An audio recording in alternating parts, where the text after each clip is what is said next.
Our third Arcana, where I explore the Web3 data and news using on-chain data today. So today we'll dive into the much talked about, but perhaps often misunderstood topic, the Ethereum Merge. So along with me today, I've got Boxer and hildobby. Hey guys. Hello, hello.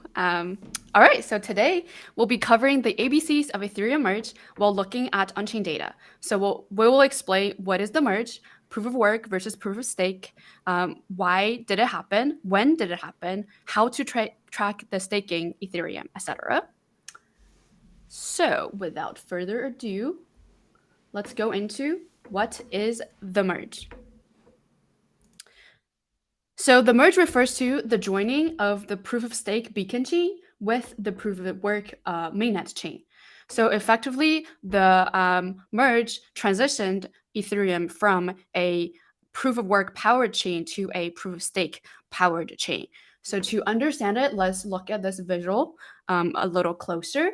So you have two parallel chains running with each other before the merge, the proof of work chain, which is the mainnet that has been running since Ethereum launched in 2015.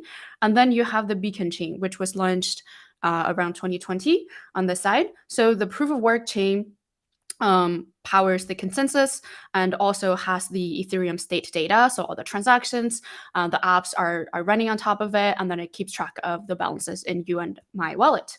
And then meanwhile, on the other lane, you have the beacon chain, and the beacon chain is just kind of responsible for getting to a consensus through proof of stake. And we'll cover like the exact difference between proof of work and proof of stake coming up next. So when the merge happened, effectively the proof of stake chain merged into the mainnet, taking over the proof of work as a consensus mechanism. However, if you see on this graph, the Ethereum state is still the same. It still remains the same. The state and transaction history remain the same. So when the merge happened, it went so smoothly, right? Nobody even like noticed a difference. So that is the merge.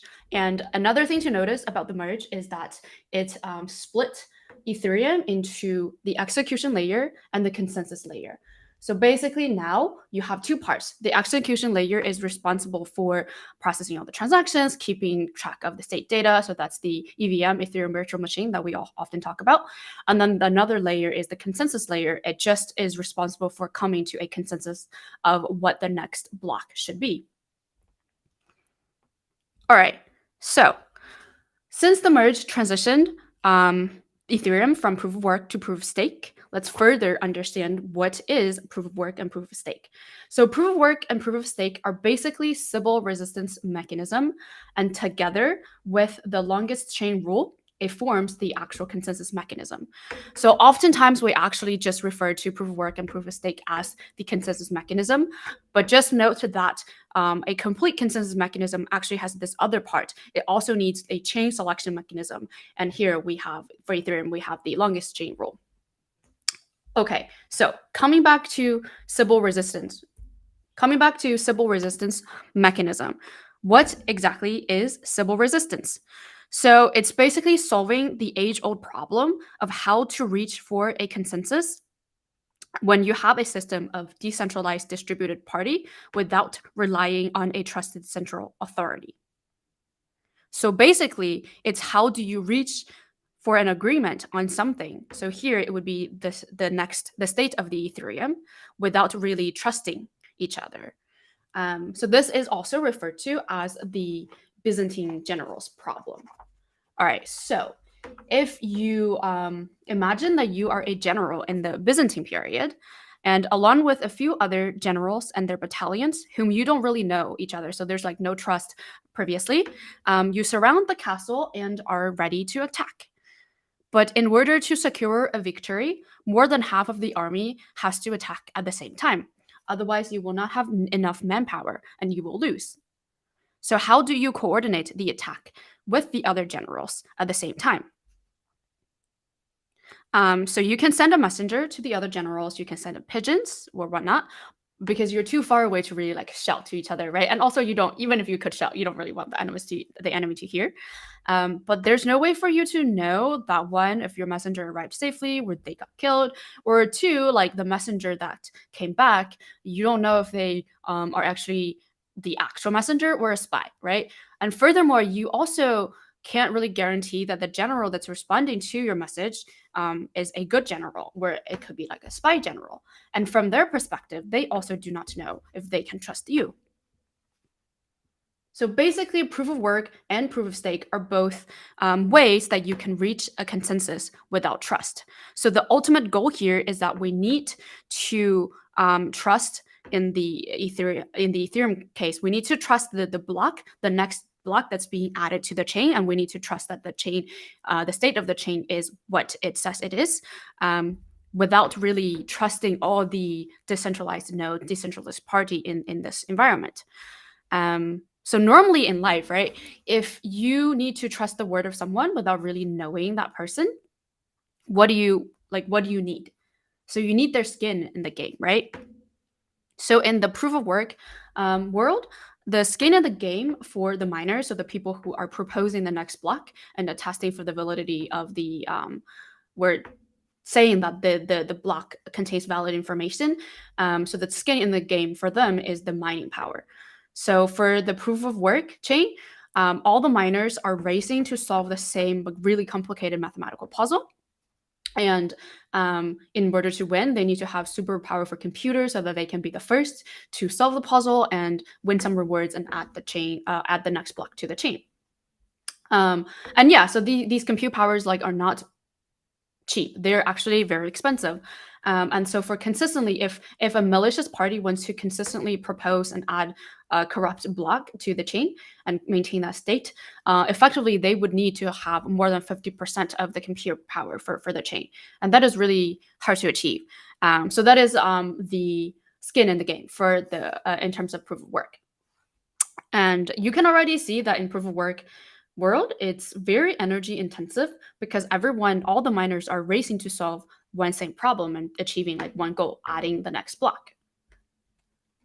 Whereas now let's talk about the proof of stake world. So in the proof of stake world, the skin of the game for these validators, where the people that proposes the next block, is the in protocol assets. So here for Ethereum, it would be the 32 ETH that they need to deposit and lock into a certain contract. So this is also referred to as staking your ETH.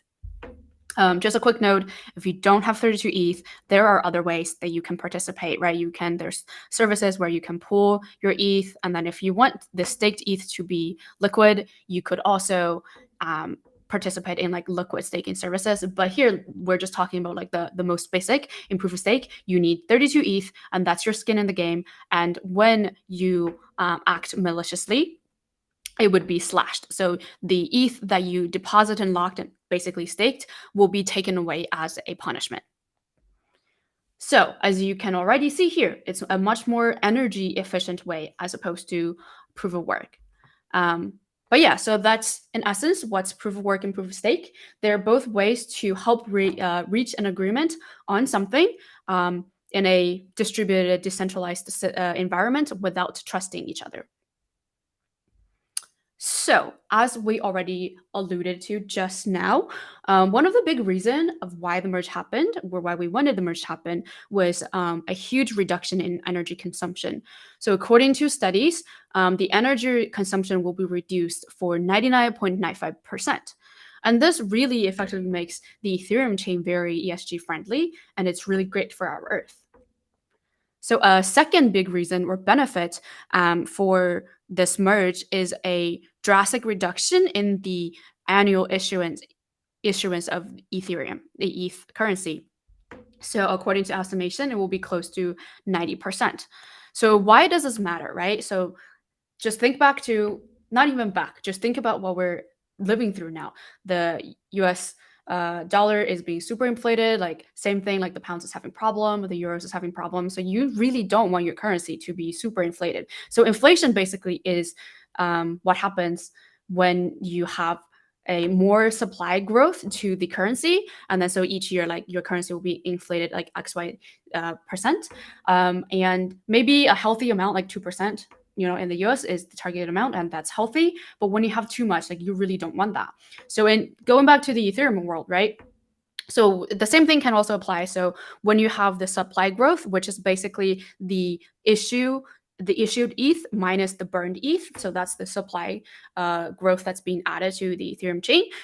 When this equation have more ETH issuance than the ETH burned, you would have an annual inflation, and you really don't want that to be too high, right? Because in order for your currency to stay ultrasound currency, like, that's not what you want.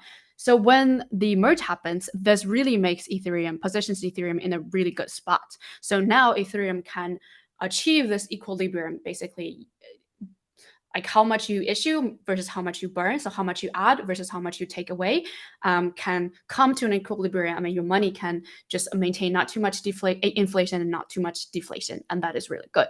So that's another major benefit. So two major benefits we have here. So the drastic reduction in energy consumption and drastic reduction in the ETH issuance. Okay, so now we've kind of went over what is the merge and what are some benefits of the merge. Let's take a look at how we can do some on-chain analysis regarding the merge.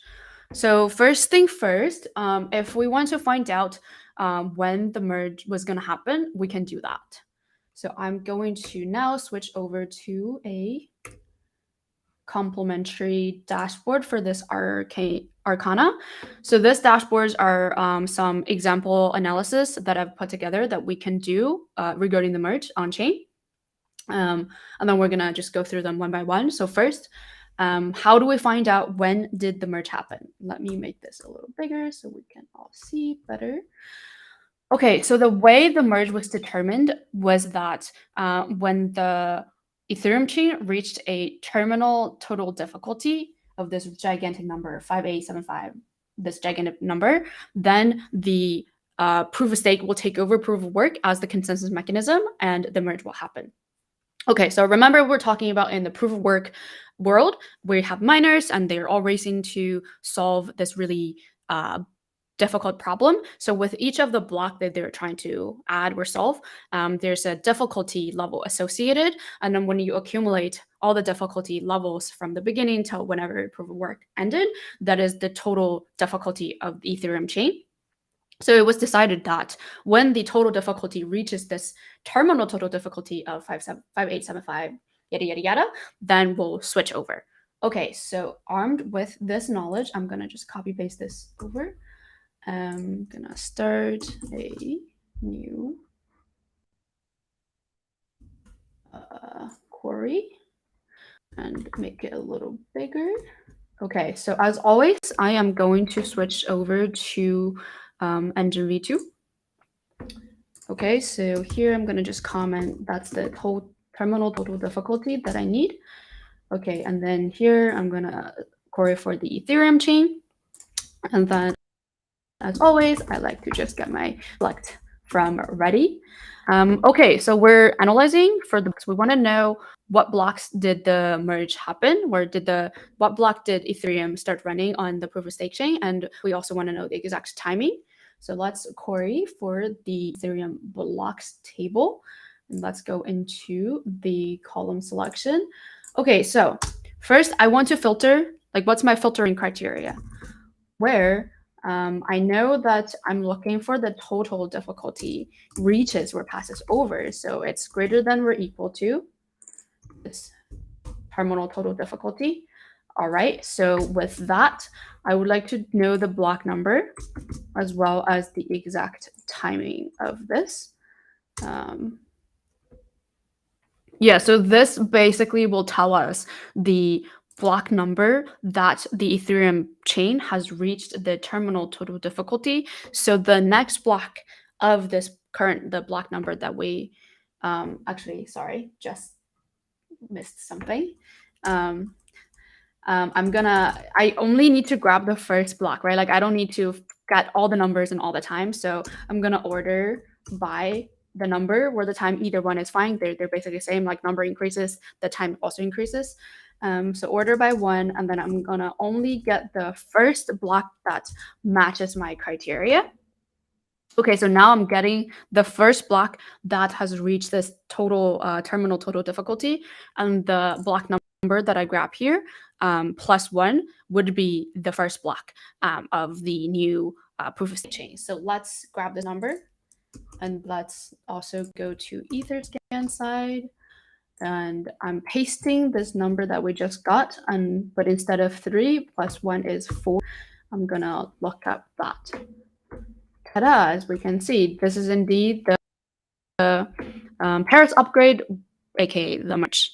All right, so that's how we can find the block number, and also here we see the exact timing for when the terminal difficulty is reached. So the next block will be the first. The next time would be the first, the time that Ethereum begins on the proof of stake chain. All right, so if we, format this a little bit nicer, we would be able to see this number.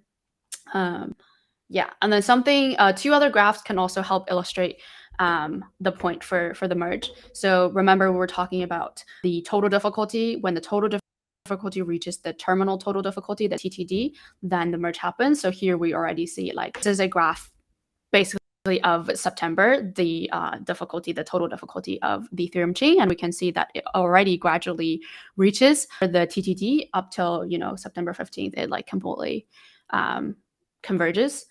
Something else also that we can see.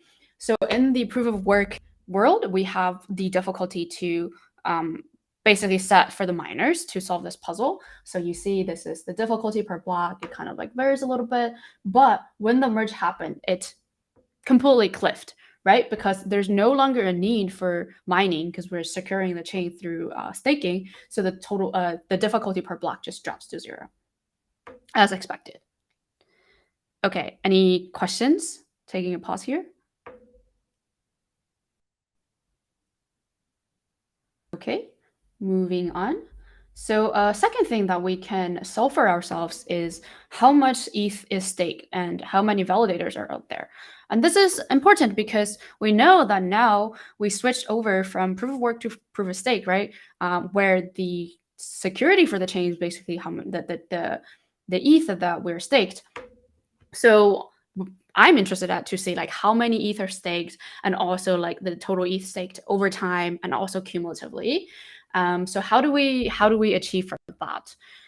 Basically, we need to find out. Remember, previously we were saying that they're all the stakers, the people who want to validate the blocks, they lock up 32 ETH in a certain vault location, so in a certain address, and then it's just locked there, and then they become validators qualified to attest and propose blocks.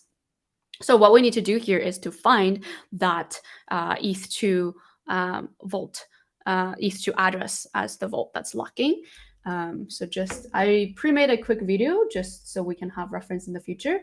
So the gist here is basically you just Google for the ETH2 staking address, and then you just go get it, and then you can view it on Etherscan. So what I want to try to convey here is once you know what you need to Google, a lot of times you can just Google for the information that you want. So now, armed with the knowledge for the ETH2 staking address, I'm going to switch back here, comment this part out, and then again, I'm going to say, take a note for myself. This is the staking address of the ETH. Okay, so what do I want? I want to know the value, right? The value of the ETH being staked. So select from, as always, and now I am interested in the traces table. And why is that? So traces table, remember, contains all the internal transactions that are triggered by the service or the top level transactions. So in the transactions table, the records are only from the signers, directly initiated from the signers. Whereas in the traces table, we have internal transactions that are programmatically triggered by the surface level transactions. So that's the table that we want to look at. And then let's do our filtering criteria. 1 equals to 1, just to make format a little nicer so we can start commenting things out faster in the upcoming part of the query. Okay, so what do I want? I want to look at all the transactions where someone has sent money to this particular staking address, right? So I'm going to do 2 equals to, and as always, I'm going to apply a lower function for this string just to make sure the format can match properly. Okay, so now back here, what am I looking at? I am looking at the traces table, and then column that I want to grab is called value. Okay, and then I want to, this value should be denominated by divided by 1 to the 18th, because ETH is a 18 decimal token currency. Okay, and then now I'm interested in summing up the ETH that's being deposited, right? So this would be the staked ETH. Okay, awesome. And if you're just interested, simply interested in the total ETH being staked, so pretty much like if you're interested in this like 14 million number, then this is what you can do. But probably a little bit more meaningful than just one number. We want to like look at a graph, right? Like to see the deposited amount per day, per week, per month, whatnot, and then see like cumulatively like what's the trends for the ETH being deposited. We need to do a little bit more work. So here we're gonna select the time for the deposit. So block time here. And as I was saying, we can decide on the granularity that we want to look at. So here, let's just group by date. So applying a date trunk function. So this function will help us trunk the timestamp to whatever granularity that we want. So here I want a day. I'm going to name this as time. Okay, so now I've introduced this grouping element where I want to look at the total ETH being deposited per day. I need to then apply the grouping function or the grouping keyword. So I'm grouping by 1, so the first column, aka the time here. Okay, so this is how we can get the per day, like group per day, like what are the ETH being deposited, but how do we get the cumulative total that's being deposited? So I like to separate this out into a separate subquery. Let me just do this. And then, sorry. Yeah. And then, okay, so then select from CTE as always. And then, okay, so what do we want to select here? We would like to select the time, right? So the time, perfect. And then we want to select the daily total that's being staked. Okay, this is the hard part. Let me also fix this really quick. Okay, so 1 equals to 1 and 2. Okay, so select time staked and the cumulative part. How are we doing the cumulative part? So I'm gonna apply a Windows function over an aggregation. So we're gonna summing up the staked amount over something. Okay, so when we say cumulative, what do we want? We want to have everything that comes before today to today, right? So everything that comes before the current row in your Excel, in your database record, whatnot, till the current row. So first, we need to make sure that we order by time so that it doesn't mess up. And then next, we need to say order by time and then range unbounded proceeding as the cumulative state. So basically this just achieves what exactly we were saying. We want to have a cumulative sum of the staked amount up till that particular day. All right, let's give this a run. Seeing something that I'm not seeing. Interesting. It's somehow syntax error at or near sum, line 14. I'm missing a comma.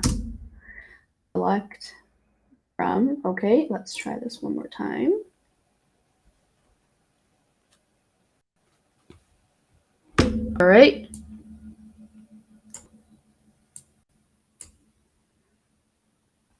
Yeah, and also something you can do, like it is possible to do this cumulative sum part inside the same query, but for me, just personal preference wise, I like it to be a little bit more clean. Like, so I just separate it out into a different subquery. And while that's running, let's just try to take a look at some other things you can do, and we're going to come back and see how we can compose a graph like this.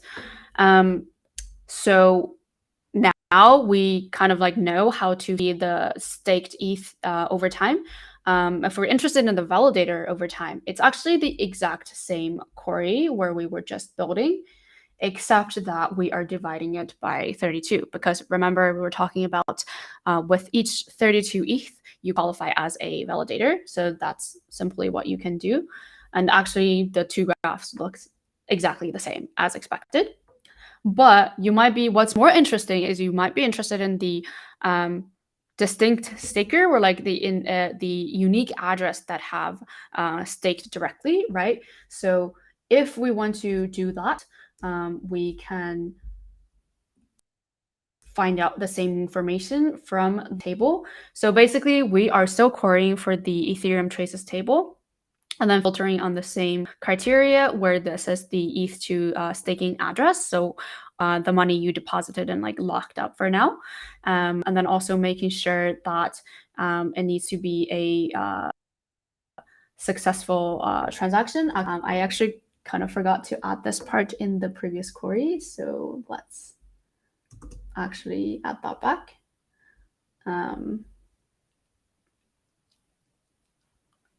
Someone's asking, are we not including the current row? What do you like this part? A little confused with this question. This part will include everything up till now. Okay, let me just add this and true. So here, just making sure that the transactions need to be valid. So sometimes when you initiate a deposit, right, it could fail, and I forgot to add this part. So actually, I'm gonna just start over one more time.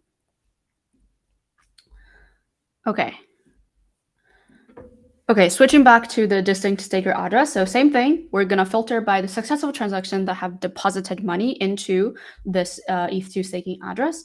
And then now we're gonna count the distinct from. So from is the address that it deposited from, right? So that would be our unique stakers. And then this is how many distinct stakers, like 84,000-ish, that we can find out. And if we are more interested to see kind of like over time what has happened, we can do a distinct staker address over time. So very similar, but a little bit more complicated because we want to make sure we only count one staker, count the first occurrence of the staker, right? So what we're doing here is applying a row number function.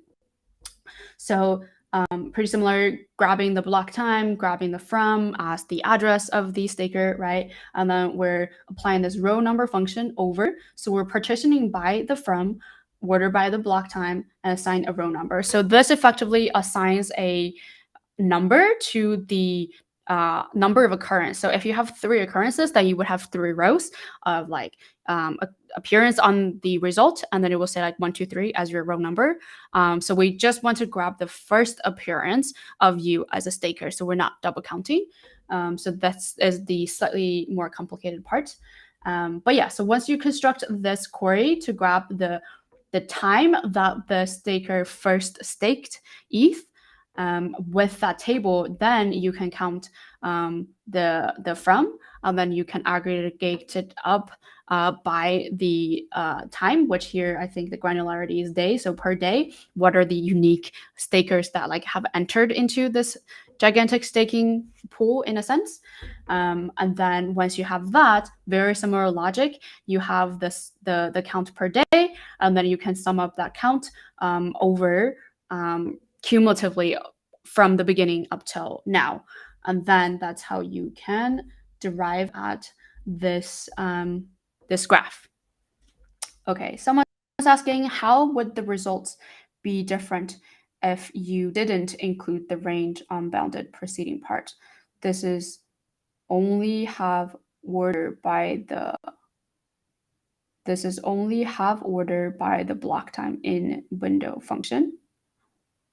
I'm a little confused on the second part. Maybe Boxer? You are on mute, I think. I think Boxer. Am I on mute or are you on mute? Oh, I'm on mute. I'm sorry. Okay. Can you quickly go to the part in the query so we can look at that? Yeah. So make the query big. So I think he's asking, what does the range unbounded preceding actually do here? And from my understanding, you could leave it out and get to the same result. Oh, I actually did not know that. And you can just do order by time ascending, and like the default is ascending, so you can just do order by time, and you would get to exactly the same. So I think that question is, you're making it more complicated than it needs to be. And then we have another question here, which is, what does the where 1 is 1 mean? And you can explain that, right? Yeah, sure. Yeah, 1 equals 1 because it's always true. It just effectively helps with like commenting out. So if you have like a bunch of like and right, so like it's like you don't want to do too much work when you comment it out. So it's just because to help with our laziness, you just make sure 1 equals to 1, and then formatting wise, it's always nicer for you when you comment it out. Yeah, it's basically a trick to more easily work with queries. So if you want to comment out your first thing, so usually it would be the first statement would be where to lower and then like that address. And if you ever want to comment that out, then you would need to move your where statement down.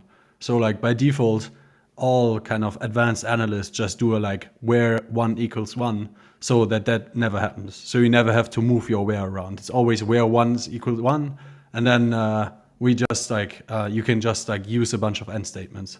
It just makes it easier to work and edit queries. Yes. Nice. All right. Glad we could clear that up. I'll disappear again. Thanks. Yeah, I actually didn't know that you can just directly do so. Great learning for me today as well. Okay, so now that we have the core results ready, we can create a visualization. So let's go with a bar chart. And then so here already by default, it shows the daily ETH being staked, right? So we want to also visualize the cumulative stake. But if you just add directly, it's gonna like tower the daily staked. Makes sense because you're adding up everything. So 2 things that we can do here. So number 1, we can change the column into a line to make sure that it's like no longer covering. But even then, right, daily staked amount is too little to see. So we can split the y-axis into 2 axes. So here we've got 2 axes, and then we gotta make sure to put one of the column into a different X. So yeah, so now you can see that we got the daily staked, and then we got the cumulative staked. And also the number, if you hover over, is a little bit ugly. So let's format this a little nicer. So the way you can format this a little nicer is by applying this label format. And now when you hover over, it looks very nice, very readable. Yeah, so this is how we can create this graph on this dashboard. And then once you're ready, you can save and then add to what dashboard that you desire. Awesome. Okay, so that is the part for looking at staking, validator, whatnot. Any questions before moving on to the last part?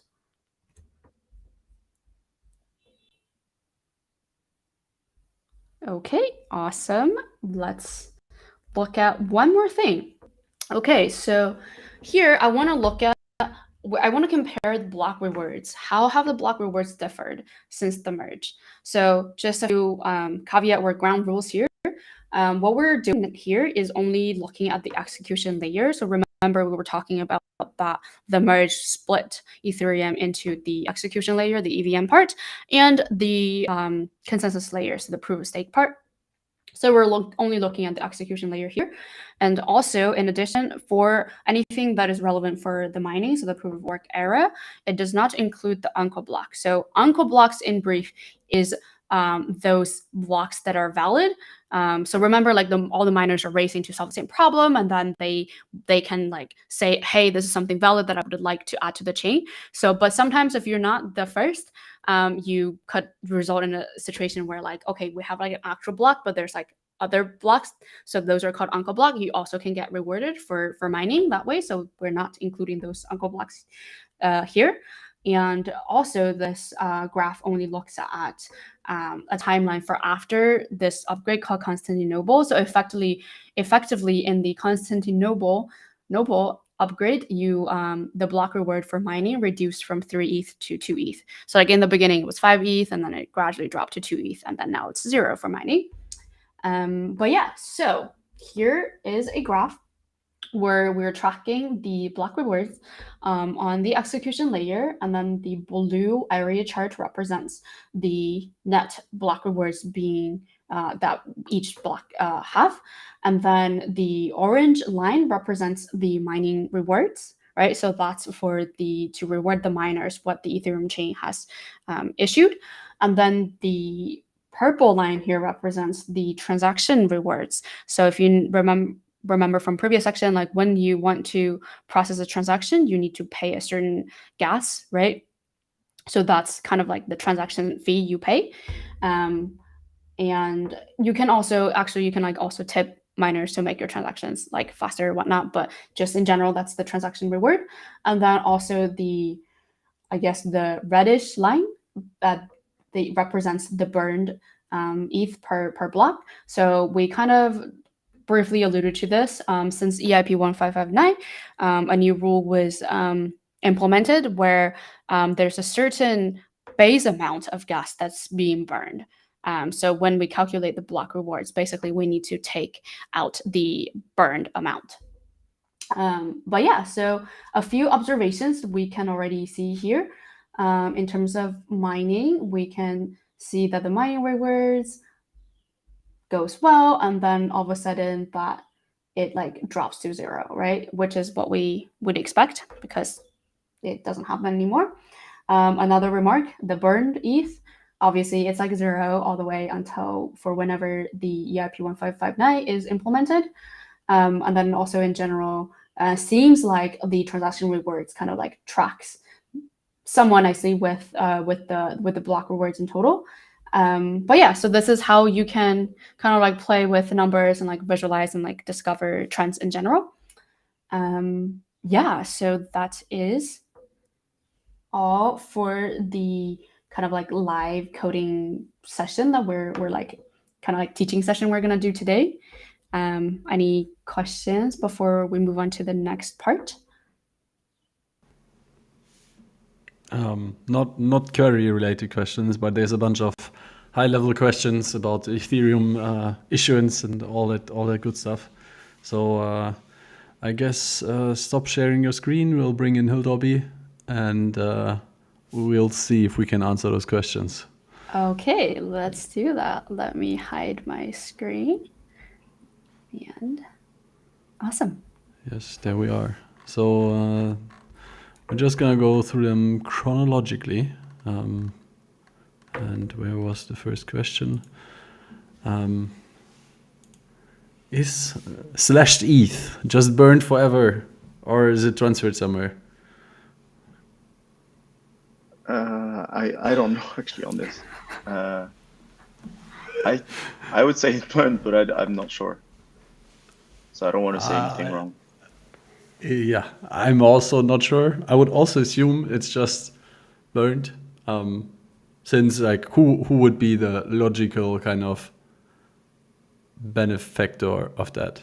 But yeah, maybe there's some big brain economic thesis around why that is not the case. So Pablo will research and get back to you.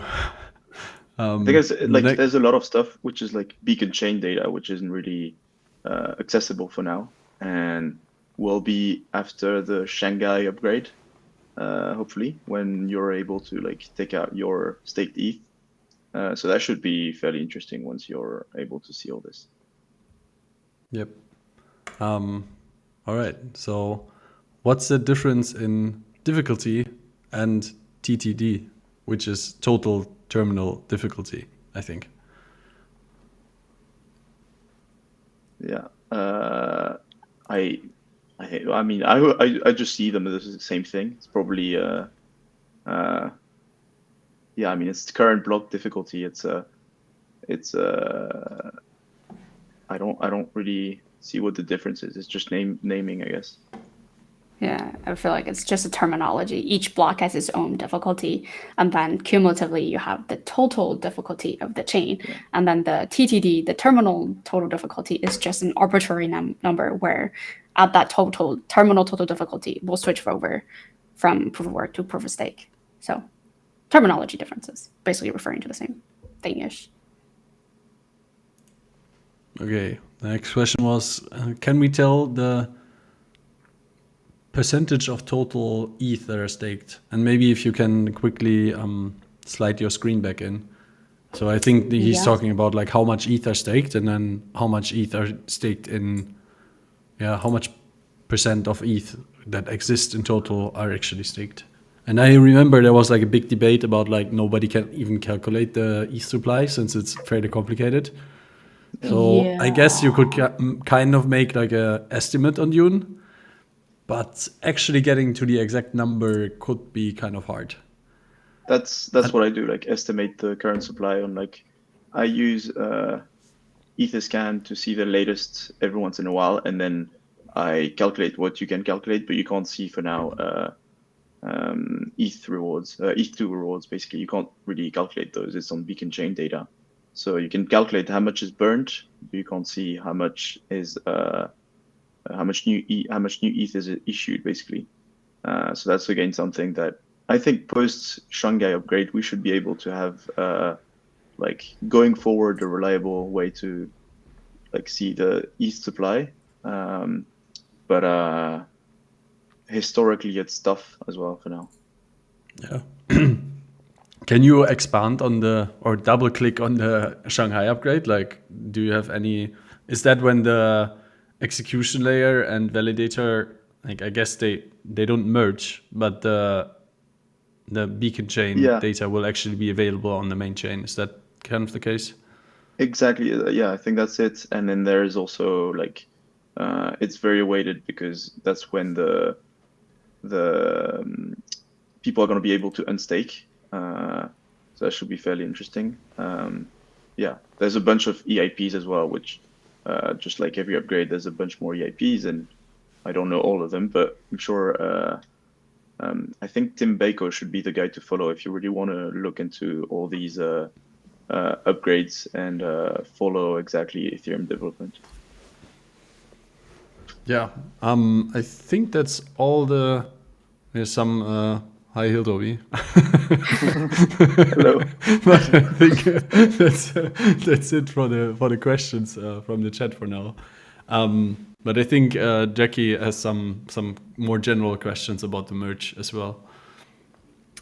Yeah, just some general announcement, I guess. There has been this Ethereum Foundation Merge Data Challenge that's happening. So if you want to participate and dig more into what does the merge mean for the data community at large, go check it out and participate. The link is on the slide. You can click and then you can go there. Yeah, I guess in general, also, if you're interested in this kind of content where you're learning about Web3 trends and news through on-chain data, follow us at Dune YouTube for more information. Yeah, I think that's my That's two a beautiful piece of art. Yeah, this is DALL-E generated. Yeah. Oh, nice. Yeah, it looks really cool. Yeah, wild. We have an important notification from the chat. Pavle actually looked at the slashing thing. The ETH is lost, but whoever reports the person Actually, there's a correction, but okay. So keep this in mind. So it is basically lost, but then the guy who receive notices nominal it is rewards as a plus. reward. So the ETH is lost, but they actually receive. What are nominal rewards? We're really pressing Pablo now. Please tell us. Like that's the beacon chain experts, like R plus, and we would need. Yeah, we should have invited that guy. yeah. Yeah. But yeah. But yeah, we're gonna clarify it in the description of this video. Yes. Yes. So that the future people will be able to actually solve this riddle. Yes. Yes. Yeah. So I guess now if you're ready, hildobby, we can dive into a few questions with the merge. Sure. Yeah. So first off, what surprised you the most about the merge? I kind of like expected things to, I guess, not expected, but I thought maybe stuff could go not as well as it did, and like some validators would miss the block more than they did. And I think like instantly all the blocks got validated really quickly. Like I was looking into it actually while you were presenting earlier, looking into like block time before and after the merge. And like I made a query, and basically you can see how now the block time is deterministic. It's like 12 seconds, and unless a validator misses those 12 seconds, it like you can see basically who missed based on the block time. Block time being like not what is defined as block time in like Dune, but actually like the time between two blocks. That's what I'm referring to. And yeah, so if you look on the chart part, like some yeah, it's there's a lot of data, so probably a bit slow, but yeah, you can see like how before it wasn't deterministic at all, and now it's very deterministic. So the bottom line is like 12 seconds, so it's whenever the block is instantly validated, and like so a guy is chosen as random out of the validators, and if he submits the block, then it's all good. But if he doesn't, if he misses it, then it goes for another 12 seconds. That's the second line, and it's only ever been missed twice, because that's why you see like a third line up top, I guess. Does that make sense? Yeah, I see it. So yeah, and I expected like instantly you have like some validators missing block, but it went pretty smoothly overall, extremely smoothly, which is really cool to see. Yeah, it's Yeah, very actually, nice. this has some influence on DeFi, right? Where it's like some protocols actually emit rewards based on the number of blocks they've mined. So now they're kind of giving out rewards faster. The Sushi Master Chef is a very famous contract that does this, where it's like their rewards are based on a per block basis. Okay, I didn't know that, but yeah, I mean that makes sense. Now it's probably easier though, like going forward, to just because it's deterministic, so it's easier to work with. And yeah, at least it's like it's closer to deterministic. Like yeah, you've done the of course, calculation just now, but yeah, it's way easier to like project time into the future using the time between blocks. But you can also like estimate how often like blocks are 24 seconds apart, like missed ones, and then based on this have an estimation of average block time, and that should be fairly like the more data we get, the easier and the more accurate it is going forward. Yeah. Do we know what these few outliers are? Probably not. But shout out to our friends at rated.network.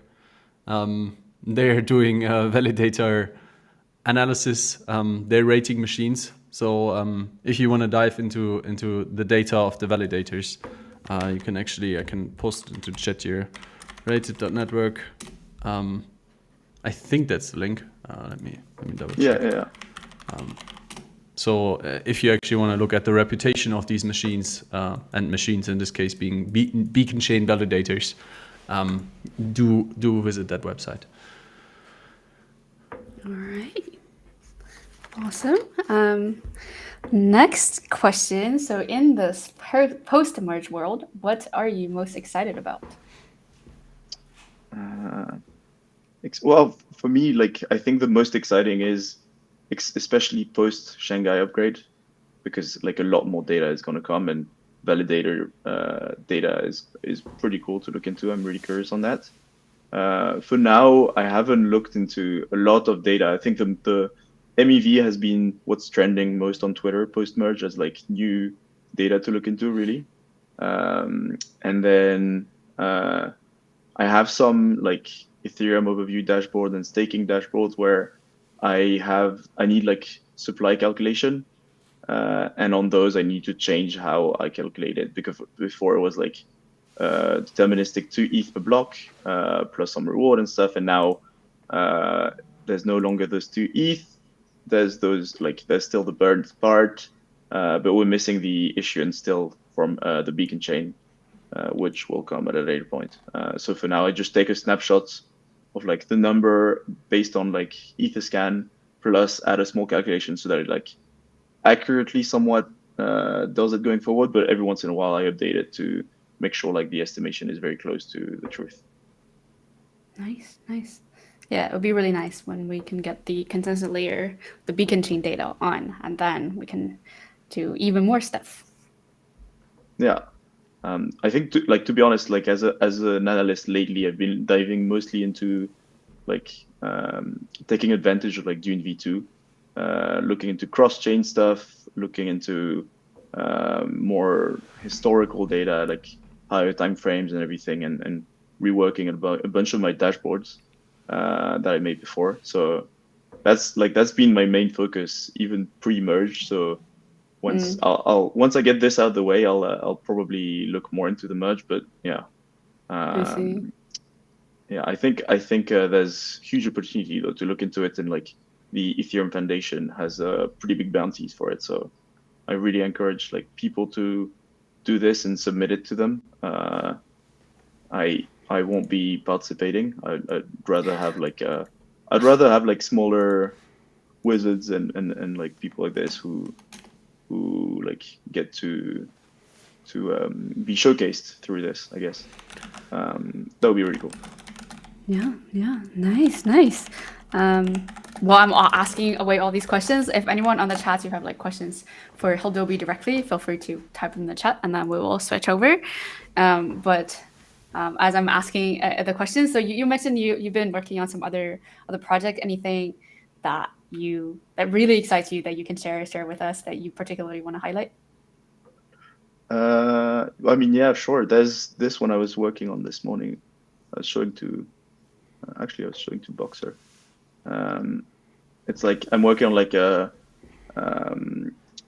Tornado Cash dashboard and having a cross-chain Tornado Cash. For now, like it would be everything but Polygon, and I really want to have a granular view, like macro but granular view, I guess, of, I don't know, kind of hard to explain, but like of everything Tornado Cash, and have a easy dashboard. So that's like all the pools, the TVL, the USD TVL of all the Tornado Cash pools on every chain except Polygon, because it's not live yet on V2.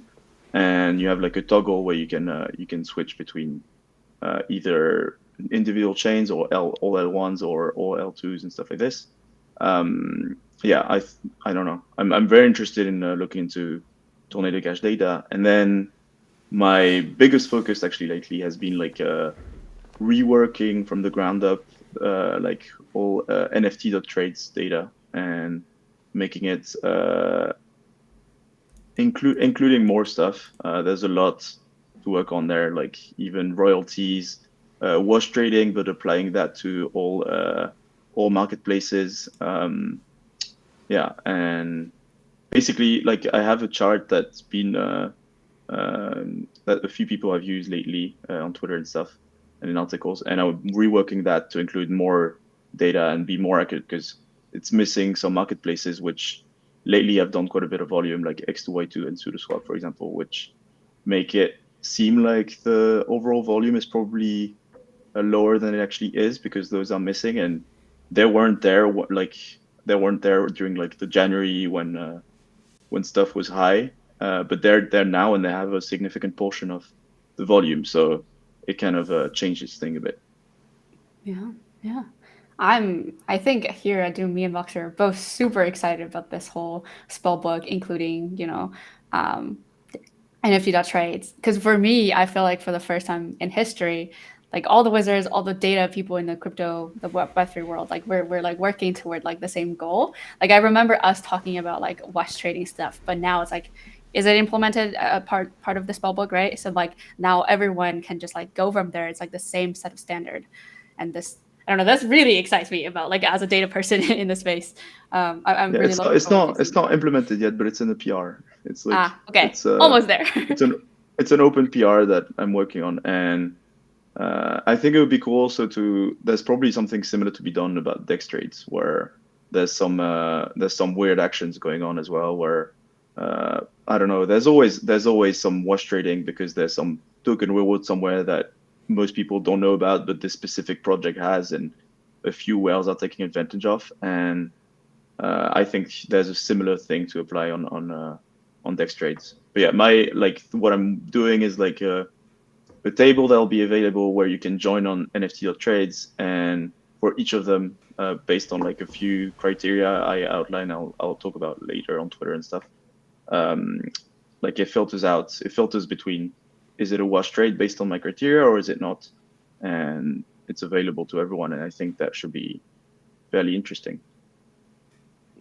Yeah, definitely. And this is also kind of learn in public where, because the PRs are all public, open, you can just go see how exactly it's implemented, and then you can kind of like learn and then do something similar but like different for the next time. That's also something that I'm really excited about.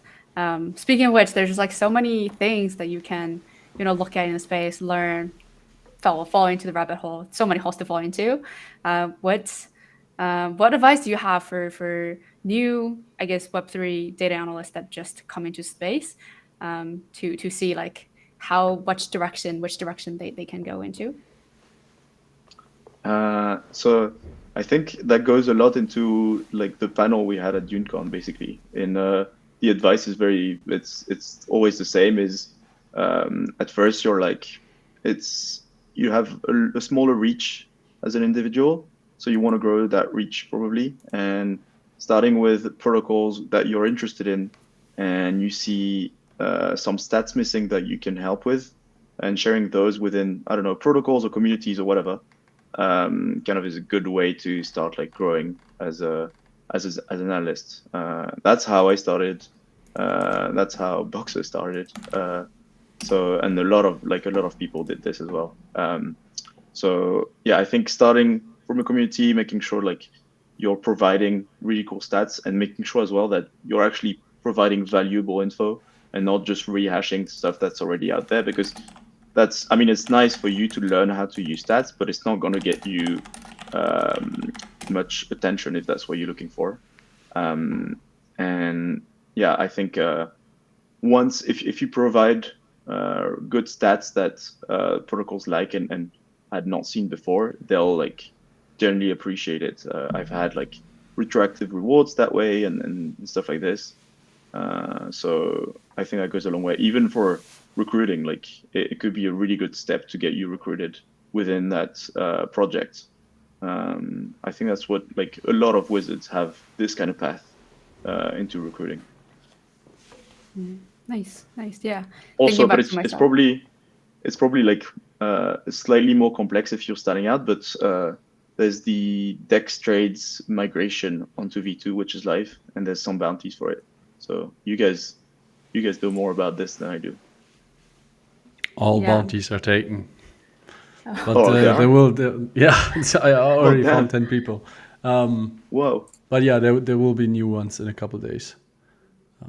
We first gotta see how this round works. If the PRs actually add up, or if there's like how big is the reviewing effort? Pretty much. Yeah, that makes sense. Nice. Wow. But yeah, I think. But yeah, there will be more bounties on D-Work soon. So keep an eye out for that. Yeah, that's really cool. I think. But there's a lot of work to like starting with making specific spellbook abstractions, and going from there and making entire dashboards that just aren't possible natively on Dune because it's complex. Like it's too computationally complex to do natively within a query. And there's definitely a lot of stuff that can be deep, can be used to do deep dives into specific research pieces, or there's really a lot of different avenues you can use Dune for. Like there's the public-facing general dashboard on a protocol. There's macro view of general sector, or an L1 or an L2, and then there's like research pieces. Or there's there's a lot of wizards who go specifically deep diving into like really deep stuff into protocols, and don't really get the recognition as much as other wizards because it doesn't necessarily generate as many views. But I think those are like also really good and kind of go under the radar mostly. But if you search on Dune, you like for any project or protocol or whatever, you can find a lot of this. Yeah. I think I found myself some days just like search on the bar and then see what other great dashboards there are. And yeah, totally. It's also like a great learning opportunity and producing opportunity for yourself, even if it's like not something that is super known. Yeah, you can like also look into others' work and fork it and start from there, and that's always a great start. Yeah. Well, looks that we are coming up on time. Thank you so much for having an AMA session with us today, hildobby, and thank you, Boxer, for helping with the chat. We'll see you guys again in 2 weeks on Thursdays at 14 UTC time. All right, that's it for now. Subscribe to our channel for more content, and see you next time. All right, bye. See ya. See you Bye-bye. guys.